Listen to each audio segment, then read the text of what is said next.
welcome back up to the tower at Trinity English for another edition of The View from Here. Today, I'm up here with Tony Hudson from Blue Jacket. Tony, tell us a little bit about Blue Jacket. What do you do? So, Blue Jacket, we've been around for 14 years now, and we provide training and opportunities so people can be productive members of society. We serve anyone with a barrier to employment, contrary to what a lot of people think we do. We cut our teeth serving people with criminal backgrounds, and we got really good at that. But about 6 years ago, we opened the doors to anyone from any walk of life who has a barrier to employment. So, yeah. Well, and getting a job is a big deal. It is. At a myriad of levels. I mean, for your own sense of self, for your own self-worth, for your family, if you have a family, right, and for our community. Yeah. Everybody in our, when people have jobs, everybody benefits from that. And you all work hard to help get people into a position that they can get jobs and keep jobs. They say work organizes life, and we feel like so many people that come to us have such a chaotic life that if they are working on everything else but not being productive and bringing home the bacon, in a sense, then their life is still going to be just as chaotic if they don't have the structure of work. So we've been blessed to be able to be called to that the last 14 years, and we've seen a lot of people grow through that. That must be amazing. It is. Yeah. It's neat. Actually, yesterday I was in typing away at a grant, and I heard 3 of my employees out at the lobby, and there was a lady out there celebrating, crying that they just got her a job. Wow. And it was her first job ever, and I kept hearing Jennifer, our main recruiter, she was saying, whatever you do, don't cash your check right away. Take a picture and send it to us. We want to post your very first check that you ever get.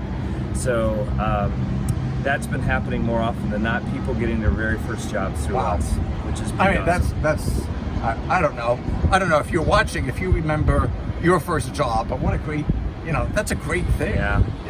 And if you could imagine someone who's battled chronic unemployment or homelessness, or perhaps they were a homemaker for many, many years, and they were just never given the opportunity because an employer says, hey, I see nothing on your resume that says you ever worked before. Yeah. That's one of the first barriers to employment is a lack of experience. And so we take that barrier out. That's, we have the opportunity. One of the people who works here with me came to us from Blue Jacket. And I thank you for considering us. Well, I mean, it's this amazing thing. Frankly, he's one of the best guys working here, period. So whatever it is that you all do, you create great workers. So the one thing to say here is if you're looking to hire somebody, if you're watching this, you're looking to hire somebody, call Tony and say, I need somebody, right? Because we all face that, finding good people ready to work is a huge thing.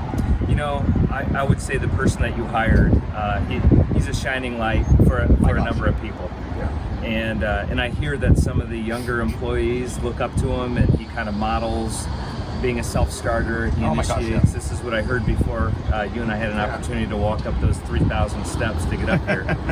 But I feel like Blue Jacket's just kind of a conduit. We're able to manifest something that's already inside of someone. He just he needed the opportunity to prove that. Yeah. And that's what he was given. Yeah. It's the opportunity. You gave him that opportunity. You had a need, and you said, hey, someone over at Blue Jacket may be looking for that opportunity. Yeah. And he was already transitionally working for us over at the embassy, which is another great contract that we have with a local agency that says, bring all your transitional employees that just need a step up for a few days, a few weeks, maybe a month. And that's how the opportunity presented itself for you. I was just telling Janet earlier that our board's audacious goal, and it's really not audacious for us, but it's an audacious goal. In 5 years, we're going to be at 100% employment. Of every graduate that goes through our program, we're going to be at 100%. She was like, that's a lofty goal, and it feels like a lofty goal, but we already hover between 80 and 90% employment. That's amazing. Which is good for us. But our goal is to transitionally employ everyone that needs it. So if you think of someone who can't read the side of that bus down there, who's illiterate, who's never worked before, perhaps has a criminal background or not, or maybe some type of cognitive or developmental disability, Yeah. what kind of employer is going to say, I'm going to take a risk on hiring you? It'd be nice for us to be able to transitionally employ them. Right. So how do we do that? Through partnerships with Trinity English Lutheran, with the embassy, and that is manifested through a self-funded initiative through Blue Jacket Staffing. That's amazing. So we put them all on our payroll. We say we'll take the risk on hiring them. We hire them in our clothing store. We hire them at Fantasy Lights. We hire them to do our own janitorial work. We hire them to do our own landscaping work. Wouldn't it be nice for us to transitionally hire all of our people and then push them out into community jobs and careers? Now you also do, I think a lot of people know you because of the clothing bank, or are familiar with what you do with the clothing bank. And that's a little different than, say, Wellspring Clothing Bank or Salvation Army. Yes. Yeah. So coincidentally, our Blue Jacket Clothing Company is a store. It's a full-fledged thrift store, but it's not thrift in everything. It's just specializing in this niche of business professional wear. Why do we have a store and we sell it to the general public? Well, those proceeds fund our clothing bank that gives free suits and shirts and dresses to our students. So to date, I think we've given out 49,000 articles of clothes to our own students. 49,000. And we've done that through attorneys and bankers who initially found out that, hey, you mandate your men and women to show up on time, dress business professional, and have their assignments complete every single day. How are you outfitting them if they can't rub two nickels together? Sure. So people have been donating to us for years. It grew into this so much. We decided that we were going to start selling to fund this clothing bank, and now the clothing store, we opened a second store at Coolwater Crossing. Donovan Coley coincidentally called me yesterday saying, I'm in your store right now shopping, and so we have this good cross-pollination between Treasure House and Blue Jacket Clothing Company. That's amazing. It's really cool, and I love Pastor Coley. But we have now hired all Blue Jacket clients to run those stores on Calhoun and Coolwater Crossing, which is really cool. That's amazing. We're really moving into ensuring that we can help fill the deficit, working with Northeast Indiana Works, working with our other partners to say we will better prepare the workforce, those entry-level positions, so that you can staff your restaurant, you can staff your manufacturing site, you can staff your Starbucks, and we hope to be able to start meeting those needs in workforce development and economic development. But we love Fort Wayne just as much. Coincidentally, Blue Jacket's named after Shawnee War Chief. Did you know that? Did I did tell not you know that. Yeah. No. So tell me more about that. He fought with Chief Little Turtle. So many people know the name Little Turtle in Fort Wayne, but they do not know the name Blue Jacket, and that's the reason we named it that. So he fought against the United States Army moving westward and united a 9-tribe confederacy of Native American tribes, and they coincidentally brought Man Anthony Wayne to town to beat him at the Battle of Fallen Timbers.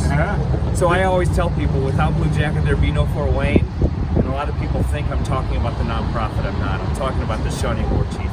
Yeah, so 200 years ago, without Blue Jacket, there would be no Fort Wayne. Yes. But going into 2020 without Blue Jacket, I don't know. There's still be a Fort Wayne, but we just might have a harder time. This wouldn't be as cool. Yeah, it would not be as cool. It would not be as cool. That is for sure. And myself at risk. I don't have work. I know somebody who needs some help for finding a job. How can they plug into you? It's a phone call or a site visit. Just come in. We don't sit people down and say, you got to fill out all these eligibility screenings. We say, welcome, you ready to start? And we screen no one out. So as long as they're 18, as long as they can understand English, as long as they're a legal citizen, and as long as, on the spectrum, they're not too severe on their cognitive disability, we can place you, and we have, and we will. Wow. And so anyone can register as long as they have $10 and motivation to be able to finish 2 or 3 weeks in our what we call the Career Academy. Wow. So we have rolling classes. They start almost every Monday. So if you were to come to me today, which is Thursday, you would start our next career academy on the following Monday. Wow. So we have a number of facilitators, real life facilitators who've been there, done that, who needed the first chance, who needed the second chance, who love people and just walk alongside them. So, do you have further connection with people as they're transitioning into work? I know that you all just don't say, "Good luck, knock yourself out. We hope it works out okay." But Yeah. that you do follow up with people to kind of help maintain that forward movement. One thing that we always lacked for a number of years was kind of a case manager. We call that our career advocate. So we do follow up at 1 week, 1 day after placement, 1 week, 3 months, and 12 months. And that 12-month touch is also to remind them, hey, you're a Blue Jacket graduate. That doesn't mean that you're done with us. Right. We're here for life. Right. So you need an upgrade, you want another opportunity, you lost your job, you got laid off, you want a higher paying job, or you want to work in your career field, check with us. And Wow. many people came back. One person just came back from graduating 11 years ago. No Just kidding. came back, just got an upgraded job. It's really cool. So yeah, they're with us for life. But our retention rate, which is really cool, is 83% of the people Wow. who graduate get a job, keep a job a year later. Wow, that's amazing. It is. That's an amazing number. We're Excellent. blessed. Yeah, and obviously doing great work. Great work. Thank you. Yeah. And so are you. Well, thanks. Tony, it's great to be up here with you. It is great. Yes. Thank you for your partnership for the sake of the city, for the sake of Trinity. Yes. You blessed us a bunch of ways, and also for all of our neighbors here in the city. It's great to have you here. Great to have you up here with us. I'm thankful. I'm very impressed how you've been shining a light in the city, in the central city, what you're doing, and what your entire staff. I am blown away, to be honest. Well, we got good people who are committed to our city. But you are the hands and feet. We believe that God placed us here in the center of the city for a reason, and we may not always grasp it, but it is to be a blessing here at the center of the city and how that radiates out for the sake of everybody. So well done. Yeah. Thanks a lot, and thank you for joining us for another edition of The View from Here.